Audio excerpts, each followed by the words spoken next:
Good morning, 5th and 6th graders. Today in your history reading, you had assignment, I believe it was 278 through 283, and as I was working on your work from Monday, I realized that the pages from 281 to 283 are actually from Monday's assignment, so it's up to you. Some of you may already have it done, and if you do, then you don't have to reread it Monday. But if you don't and you just want to stop and read a few pages today, that'll be fine. Either way, I'm going to cover both of those lessons in our slide presentation today. Let's review. We talked about the Soviet Union and how it was gripped in the tendrils of communism.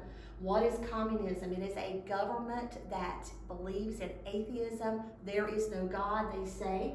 They would have limited travel, housing shortage, food shortages, medical supplies would be in great need, and there would not be a lot of opportunities for them to get that. The government controlled a lot of what they did, what they listened to, what they read.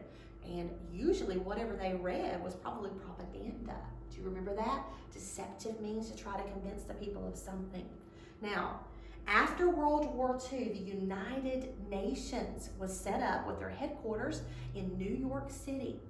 This was a coming together of different nations, and their primary role was to try to promote peace. Now, after the United Nations was set up, there have been wars still.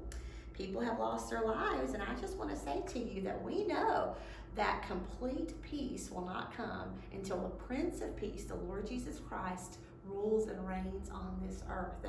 Some believe that the United Nations has actually been kind of a hive for continuing communism.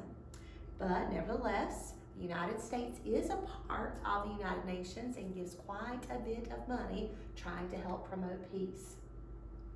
Mikhail Gorbachev is no longer, in our lesson today, the leader of the Soviet Union. It was almost as if a smoke bomb had been let off. And when the smoke cleared, he was out of the picture, and this gentleman came to power by the name of Boris Yeltsin.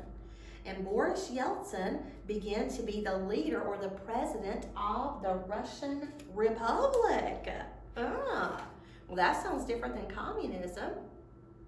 They're going to try a new type of government in Russia, no longer called the Soviet Union. They've thrown off that yoke.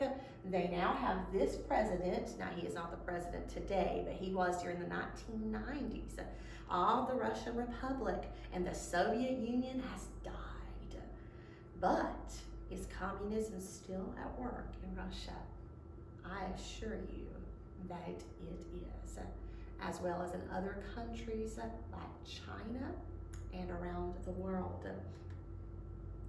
In Russia, about 3/4 of the people actually live on the European side of Russia. Remember, there's two sides. You have the Asiatic side, and then you have the European side. So the bulk of your Russian people would live in this area. Dividing those two sides would be the Ural Mountains, about 2,500 miles long, and it runs from north to south. This beautiful mountain range divides those two parts of Russia. Remember, the longest river in Europe is the Volga River, and so it runs around this area as well. And then you have also this beautiful mountain, Mount Elbrus, which is the highest peak in all of Europe. The largest level area of land is called the West Siberian Plain, and located close to it would be this lake, Lake Baikal. It is the world's deepest freshwater lake. I love that beautiful image of the Siberian tiger. It is the largest living cat in the world. It is found in those cold Siberian regions. The people of Russia are very varied in their talents and ability, and over the years there have been musicians that have come from Russia, artists and writers. Our book mentions a couple of writers, Tolstoy and Solzhenitsyn.